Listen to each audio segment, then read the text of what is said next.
What is up guys, it's Sendo here. In this video we're going to be talking about passive spells in Deepwoken. The terminology that I'm using might sound a little confusing, but let me explain what I mean by a passive spell. A passive spell is when you activate a spell which has a long-lasting effect, which lasts even after you've stopped casting the spell. Spells like these typically benefit a melee playstyle. You just activate them once, gain the effects of using that spell, and use the buffs to fight your opponent in melee. Before I get into further detail, I'm gonna ask you guys to consider subscribing if you want to see more Deepwoken content. The first passive spell is a spell that I've talked about on this channel before. I'm referring to Thundercloak's Thundercloak spell that we saw in Infinasu's Deepwoken Direct video. Thundercloak appears to be an incredibly powerful spell because it does multiple things. It changes the user's dash animation to a teleport. It increases the user's speed and allows them to move faster than normal. It also increases the user's attack speed. This spell stays active until the user's ether is drained, however you only have to activate it once, which makes it a passive spell.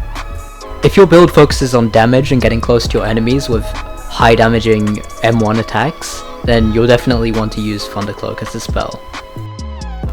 The next thing I'm going to talk about isn't a spell, but it's what appears to be an elemental talent. I decided to include it in this list because it's similar to the other passive buffs that we've seen. The talent that I'm talking about is Frostraw's Ice Ring. We don't have a complete understanding of what it does, but we do know it's a defensive ability. In gameplay footage that Infinasu uploaded to YouTube, we can see him fighting someone who has this Ice Ring. After Infinasu hits this person with M1 several times, this Ice Ring emits some particles and then disappears. In other words, the effect of this Ice Ring is consumed by absorbing M1s. This leads me to believe that the Ice Ring will make you tankier, and it will reduce the damage of basic attacks. This Ice Ring isn't a spell because we've seen it regenerate passively, even when the user doesn't cast a spell.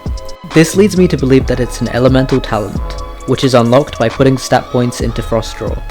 This talent will be great if you want to focus more on tankiness and absorbing damage. The next spell that I want to talk about is a Flame Charm spell, and it summons a passive companion. It's a grey crystal which has a fire aura, and it hovers around the player. In Demstorm's combat showcase video, we can see him using the companion. It's unclear what this spell does, however if you look carefully you can see that as Demstorm hits his enemy with a fire spell, the fire crystal disappears. This leads me to believe that the fire crystal is activated when you damage the enemies with spells. It likely increases the damage of your spells. However, once you've hit enemies with a few spells, the fire crystal disintegrates and you'll have to recast it again. A passive spell like this would probably be suited for a build which is focused more on casting a lot of high damage spells and increasing your DPS. The next spell I want to talk about is very similar. It's in Gale Breath. We have very little information about this spell. It's also a companion like the fire crystal, however it's a green orb which has wind particles floating around it. It almost looks like a Velo from Rogue Lineage. The longest clip I can find of this spell was from YPC Nate's trailer. It's only 2 seconds long, but I slowed it down so you guys can see the wind particles coming out of the orb. It's anyone's guess what this spell does, but it's probably similar to the Flame Crystal. Maybe it passively buffs one of your stats.